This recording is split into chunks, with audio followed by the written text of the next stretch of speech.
Hey guys, Auspicious Aussie here, and welcome to episode 2 of the Atlanta United series. Now, today's episode, it's going to be a pretty big one. We're going to verse Sporting Kansas City, and it's first versus first. Now, at the moment, we are currently top of the Eastern Conference, as you can see. Columbus are behind us on 18 points. So we've got a nice little gap. We've also got a game in hand over them as well. So at the moment we're sitting pretty well at the top, I would say. In terms of the Western Conference, similar sort of story for SKC, Sporting Kansas City that is. They've got Vancouver 4 points behind them, although they are equal on games played. So it's going to be a big game. I would say that, SKC are probably the other dominant team in the MLS at the moment. In terms of the Supporters' Shield, obviously, we're 1 point ahead of them going into today's game. Anyway, let's go over the recent fixtures. Of course, the previous episode was the 3-1 victory over Houston. We followed that up with a 3-0 victory at home against DC United. Martinez, a Bill Hamid own goal, and Kratz on the score sheet for us there. We followed that up with a pretty disappointing 0-0 draw. As you can see, Pires, the centre-back, managed to get himself sent off with 2 yellow cards. And we also had Laurentowicz miss a penalty. We then bounced back, however, against Minnesota, beating them 3-0, despite us picking up a red card once again. Nagbe, Barco, and Escobar were the goal scorers. And as you can see, George Bello, the young 16-year-old left back, got himself sent off with a straight red card. We followed that up with a 3-1 home victory, this time coming against LAFC. Kratz opened the scoring, Escobar got himself a brace, and then managed to get himself sent off with 2 yellow cards in the 82nd minute. We then kept a clean sheet against New York City. 2-0 victory there. Joseph Martinez, that is, and Darlington Nagbe on the score sheet. Same result against LA Galaxy away from home. Nice little 2-0 victory. Barco and Bello on the score sheet.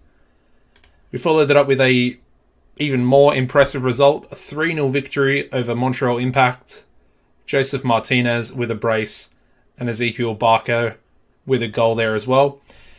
And then we suffered our first defeat of the season. We were unbeaten in the MLS up until the Chicago game, and they beat us 1-0 at their home ground. So we were away. Maybe you would sort of expect us to struggle a little bit being away from home, although up until this point the recent form had been pretty good.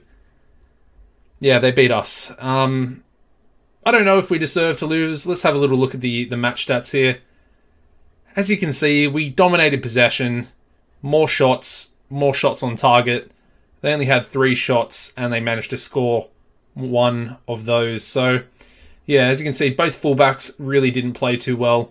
And Bello, pretty disappointing with a 6.6 rating for that game. So, yeah, that's pretty much how things are going at the moment. As you can see, finances are all looking pretty good. In terms of transfers, obviously, haven't really done anything. A few players were waived in the waiver draft. Basically, these players didn't really have a future at the club, so we let them go. We didn't register them in the squad. Anyways, let's get into the massive game today.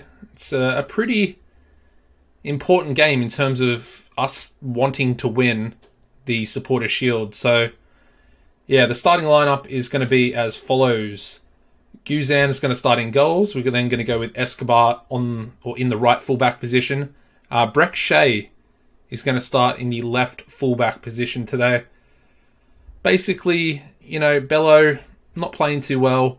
81% match condition, especially after that 6.6. And we're going to give him a rest, and we're going to bring a more experienced, US international as well into the team.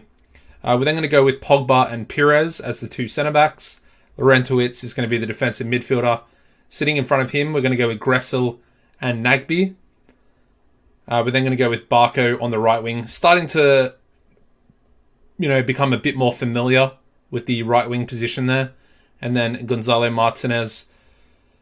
For some reason, his name is Pity Martinez. Well, it's a nickname for him in terms of the actual Atlanta team. And he was like a new signing this season as well. Very, very talented Argentinian player. And then up front, we're going to go with Joseph Martinez.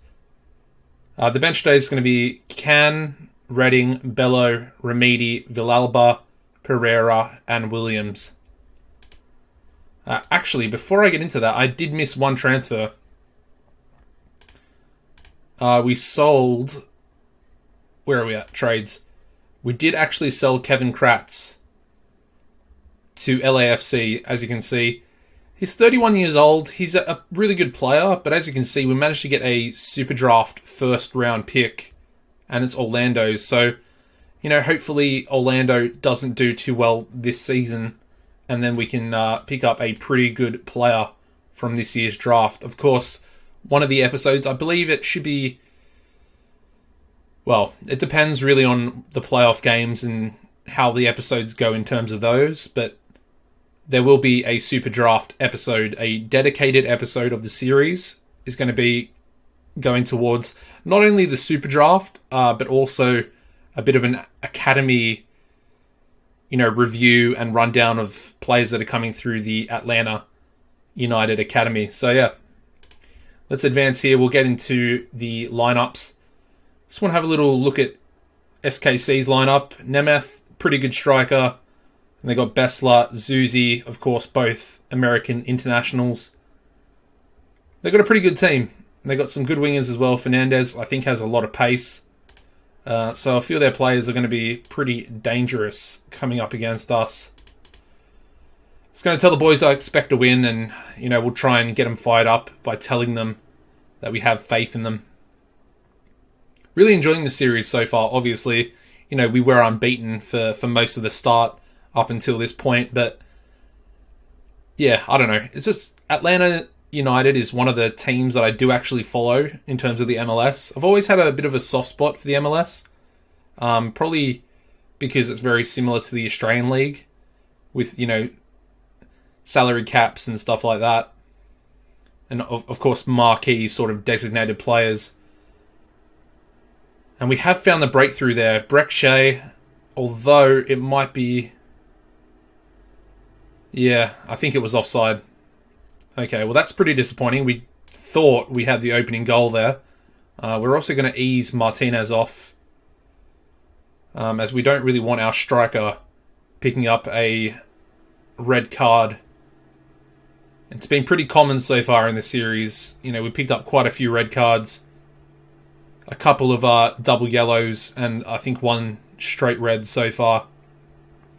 Like I said in the first episode, we do play a very aggressive tackling tactic where we more or less try and destroy the players or the attacking players coming against us. Anyway, we do have the ball here as we're approaching half-time. 1 minute left.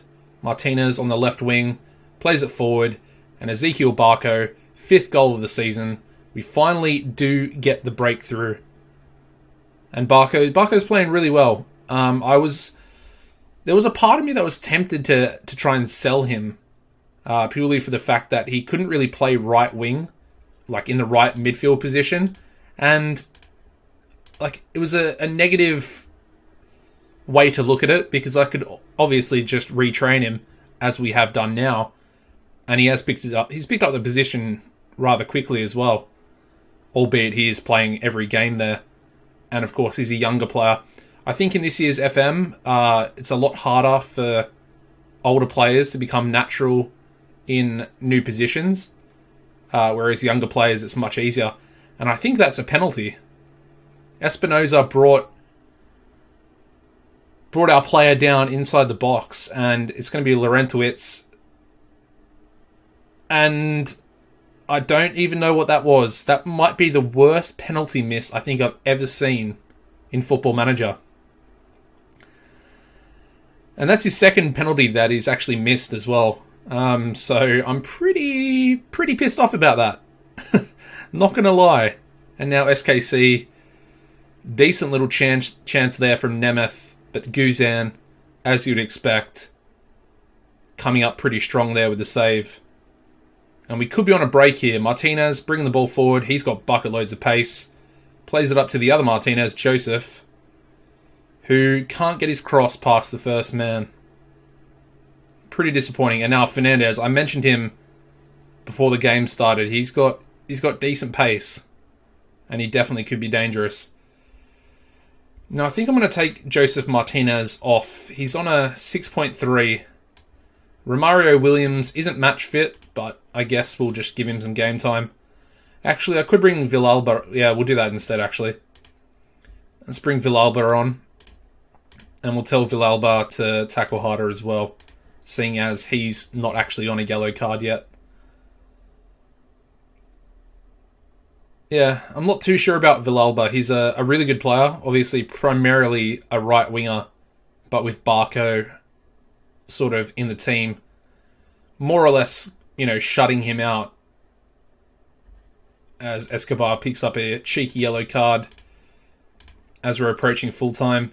It's just a hard one, and I think Villalba's probably going to be obviously just the backup to, I assume, both. Oh my god. What an absolute rocket. That was on the half volley, I think, as well. Barco with a brace. And that goal just there, that was something special. I actually want to go back and have a quick look at this goal. Oh my god. Have a look at this goal, guys. Off the corner. Nagbe plays it. Oh, that was on the volley. On the volley. Oh my god. Take a bow, son. And that's pretty much the reason why Villalba's not going to be, starting too many games this season. Oh man, that was right on cue. Right on cue. But there we go. 2-0 victory. Barco with both goals. And we're going to praise him, tell him he was superb in front of goals. And there we go, guys. A very, important, impressive victory, albeit at home, against Sporting Kansas City. And that's going to wrap this episode up, guys. If you could drop a like rating, it'd be much appreciated. Subscribe as well if you haven't already. Hit the notification bell, and that should hopefully keep you up to date with all these episodes coming out in the future. Yeah, guys, take it easy, and goodbye.